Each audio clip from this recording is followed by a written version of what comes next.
नमस्कार दोस्तों, कैसे हैं आप लोग जी। उम्मीद करते हैं मस्त होंगे, स्वस्थ होंगे और एकदम एग्जाम के लिए पढ़ाई लिखाई में एकदम लगे हुए होंगे जी। ठीक है, तो अभी के इस वीडियो में आप सभी लोग को बहुत कमेंट आ रहा था कि भैया या सर आप बायोलॉजी का जो है ना सब्जेक्टिव क्वेश्चन बताइए। ठीक है, तो प्यारे साथियों, आप सभी लोगों के लिए लेकर आ चुके हैं 12वीं क्लास का 1 फरवरी के दिन होने वाला बायोलॉजी का पेपर के लिए बायोलॉजी का most important VVI viral objective question.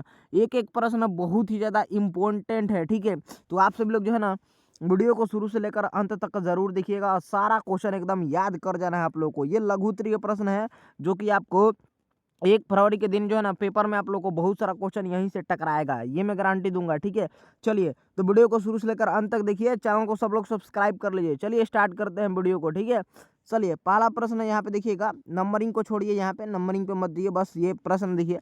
कायिक प्रवर्धन से क्या समझते हैं? कायिक प्रवर्धन से, ठीक है, चलिए ये देख लीजिए। कायिक प्रवर्धन एक प्रकार का लैंगिक जनन होता है क्योंकि कायिक प्रवर्धन के निर्माण में दो जनक भाग नहीं होते हैं।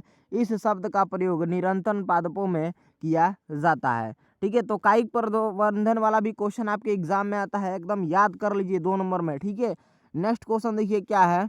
नेक्स्ट ये एकदम वीवीआई क्वेश्चन है, देख लीजिए। निषेचन से आप क्या समझते हैं? ठीक है, देखिए शुक्राणु तथा अंड के केंद्रकों के संयुग्म को ही निषेचन कहा जाता है। निषेचन के फलस्वरूप युग्मज का निर्माण होता है।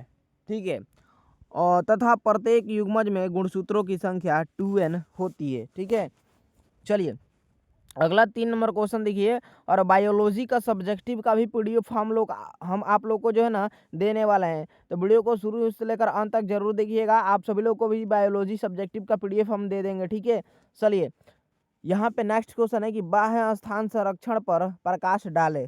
देखिए, आपत्तिग्रस्त पौधों एवं जंतुओं को उन्हें प्राकृतिक वास स्थान से हटाकर उन्हें संरक्षित स्थान पर रखा जाता है, तो उसे बाह्य स्थान संरक्षण कहा जाता है। 2 नंबर में ये भी क्वेश्चन पूछा जाता है। ठीक है, चलिए अगला क्वेश्चन यहाँ पे है जी, आपके स्क्रीन पे प्रश्न कह रहा है कि आधुनिक जैविक विकास के आलोक में नैतिकता है के विचार पर प्रकाश डालें। ठीक है, तो आंसर लिखिएगा आप लोग कि वैसे मानवीय क्रियाकलाप जो अन्य जीवों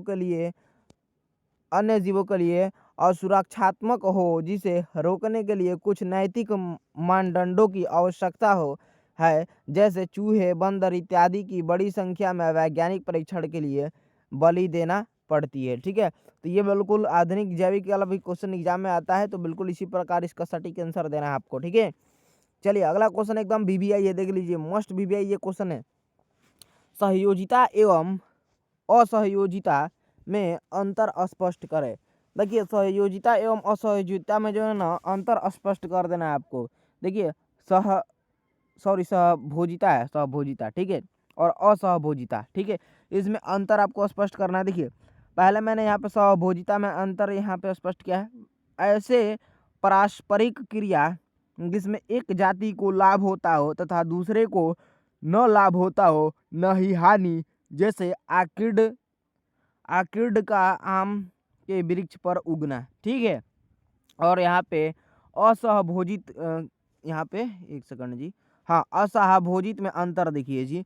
ऐसी पारस्परिक क्रिया जिसमें एक जाति बर्बाद हो जाए तथा दूसरा पर कोई प्रभाव ना पड़े, जिसे असहभोजित अभिक्रिया, ये अंतर हो जाएगा। ठीक है, इसी को लिख देना है आप लोगों को। ठीक है, चलिए नेक्स्ट यहाँ पे क्वेश्चन कह रहा है जी, किसी एक उदाहरण के साथ पृथक्करण के नियम का वर्णन करें। तो किसी एक उदाहरण के साथ ना पृथक्करण का नियम का वर्णन करना है। ये भी बहुत इंपॉर्टेंट है, एग्जाम में आता है ये प्रश्न। इसका पीडीएफ आपको चाहिए ना, तो वीडियो का डिस्क्रिप्शन बॉक्स में व्हाट्सएप ग्रुप का लिंक है, सभी लोग जल्दी से जाकर जुड़ जाइए ग्रुप में, उसी में पीडीएफ आपको मिलेगा। और फुल वॉच कीजिए। 1 फरवरी के लिए बायोलॉजी का बहुत ही ज़्यादा इंपॉर्टेंट सब्जेक्टिव भी हम बता रहे हैं अभी। ठीक है, तो सभी लोग अपने दोस्त में भी वीडियो को शेयर कीजिएगा, दो साथी में, ताकि सब लोग देख कर याद कर लेंगे। ठीक है, कह रहा है अगला प्रश्न, किसी एक उदाहरण के साथ पृथक्करण के नियम का वर्णन करें। पृथक्करण के नियम के अनुसार जब विपरीत लक्षण के जोड़ों को व्रास कराया जाता है। देखिए आंसर है कि पृथक्करण के नियम के अनुसार जब विपरीत लक्षण के जोड़े को क्रॉस कराया जाता है तो युग्मक बनते हैं। समय एक जोड़ी के एलोन एक दूसरे से अलग हो जाते हैं तथा प्रत्येक युग्मक में दो में से केवल एक एलिन रहता है। कोई युग्मक किसी एक लक्षण के लिए बिल्कुल शुरू होता है। ठीक है, बिल्कुल सटीक आंसर इसी को लिखना है आपको, बहुत इंपॉर्टेंट ये भी क्वेश्चन है। चलिए नेक्स्ट क्वेश्चन आपके स्क्रीन पे है प्यारे बच्चों। कह रहा है कि प्रतिबंध डेंड्रोयूक्लियज क्या है? तो ये देखिए आंसर लिखना है, प्रतिबंध डेंड्रोयूक्लियज एक प्रकार का एंजाइम है जो clips DNA CLEAVES clips DNA को रिकोनाइजेशन साइट के पास टुकड़ों में तोड़ने का काम करता है, जिसके कण को हम रिस्ट्रिक्शन साइट के नाम से जानते हैं। ठीक है, चलिए अगला क्वेश्चन देखिए। ये भी क्वेश्चन एकदम VVI, ये देख लीजिए यहाँ पे मस्ट VVI क्वेश्चन है जी, जो कि एकदम बोर्ड मॉडल है, एग्जाम में पूछेगा। ठीक है, चलिए एकदम रट जाइए प्रश्न को। ठीक है, चलिए एग्जाम बहुत करीब आ चुका है और आप लोग पढ़ाई पे ज़्यादा से ज़्यादा फोकस कीजिए। ठीक है, प्रश्न देखिए, ओजोन क्षेत्र से आपका क्या अभिप्राय है? ओजोन क्षय का मुख्य कारण क्या है? तो देखिए हमारे वायुमंडल में ना क्लोरोफ्लोरोकार्बन की मात्रा में फ्लोरोकार्बन की मात्रा में वृद्धि होने से ओजोन परत पतली होती जाती है, जिसे ओजोन छिद्र कहा जाता है। ओजोन छिद्र का प्रमुख कारण क्लोरोफ्लोरोकार्बन ही है। देखिए जो हमारा वायुमंडल में क्लोरोफ्लोरोकार्बन की मुख्य मात्रा में वृद्धि होने से ओजोन परत हमारे जो है ना, और ओजोन परत पतली होती जाती है, जिसे ओजोन छिद्र कहा जाता है। ओजोन छिद्र का प्रमुख कारण क्लोरोफ्लोरोकार्बन है। आपको बता दें कि हमारा क्लोरोफ्लोरो जो कार्बन है ना जी, जो क्या बोलते हैं वो, मतलब क्या होता है, पतला होते जा रहा है। ठीक है, अब उसका कारण जो है ना वो क्लोरोफ्लोरोकार्बन है। जितना ये प्रदूषण हो रहा है, जितना हम लोग झाग बनाते हैं, जैसे कि कपड़ा धोते हैं, सरफ वरफ जो यूज हम लोग नहीं करते हैं, वो झाग जितना होता है ना कचरा, उसी सब से अपने ओजोन परत में क्या होता है, वो छिद्र होता है, जिसे पतला होता है। ठीक है, चलिए तो इसलिए ना आजकल देख रहे हैं कई कई जगह पे जो है ना पोल्यूशन थोड़ा कम हो रहा है पहले के अपेक्षा देखा जाए तो, लेकिन मतलब कहीं कहीं, ये नहीं कि सभी जगह। जैसे कि मैंने इधर आपको बता दें कि जाइएगा, क्या बोलते हैं, दिल्ली वगैरह हो गया, तो इधर आप लोग को CNG मिलता है, पेट्रोल डीजल नहीं, कहीं कहीं, लेकिन अधिकतर जगह CNG यूज हो रहा है। ठीक है, जिससे पोल्यूशन थोड़ा कम हो। ठीक है, ऐसे ही छोड़िए, उतना हम लोग लंबा नहीं जाएंगे, बस क्वेश्चन का आंसर यहाँ पे याद कीजिए, समझाने लगेंगे काफ़ी समय लगेगा। नेक्स्ट क्वेश्चन देखिए, जैव विविधता की परिभाषा लिखे एवं इसके महत्व को बताएं। तो हमारे जैवमंडल में न केवल जातीय स्तर बल्कि जैविक संगठन के सभी स्तर पर कोशिकाओं के बृहत अणु से लेकर जीवों तक बहुत विविधता मिलती है। ठीक है, नेक्स्ट क्वेश्चन देखिए, यहाँ पे 90 नंबर है जी, सॉरी 90 नहीं, नंबरिंग छोड़िए जी, यहाँ पे क्वेश्चन का आंसर याद कीजिए। ठीक है, बीजाड़ से आप क्या समझते हैं?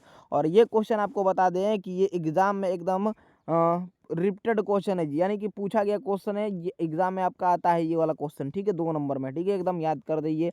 प्रश्न है, बीजाड़ से आप क्या समझते हैं? देखिए बीजांड, अंडाशय के अंदर एक गर्भाशयी गुफा होती है। ठीक है, इस कोष्ठक में एक या अनेक बीजांड होते हैं। गर्भाशय गुहा के अंदर की ओर अपरा अवस्थित होता है। अपरा से उत्पन्न होने वाले दीर्घ बीजाणुघानी को बीजांड कहते हैं। ठीक है, चलिए नेक्स्ट क्वेश्चन देखिए, यहाँ पे ये कदम VVI क्वेश्चन है, ये वाला तो बहुत इंपॉर्टेंट क्वेश्चन है जी, एकदम याद कर जाइए। ठीक है, और PDF नोट्स के लिए आपको फिर से हम एक बार बता देते हैं, वीडियो के डिस्क्रिप्शन बॉक्स में व्हाट्सएप ग्रुप का लिंक दिए हैं, जल्दी से जाइए आप लोग और ग्रुप पे में जुड़ जाइए, आपको PDF ग्रुप में ही मिलेगा। ठीक है, चैनल को सब लोग सब्सक्राइब कर लीजिए जी, आप लोग के लिए इतना ज़्यादा हेल्प कर रहे हैं आपका। ठीक है, सब लोग सब्सक्राइब करके घंटी दबा लीजिए।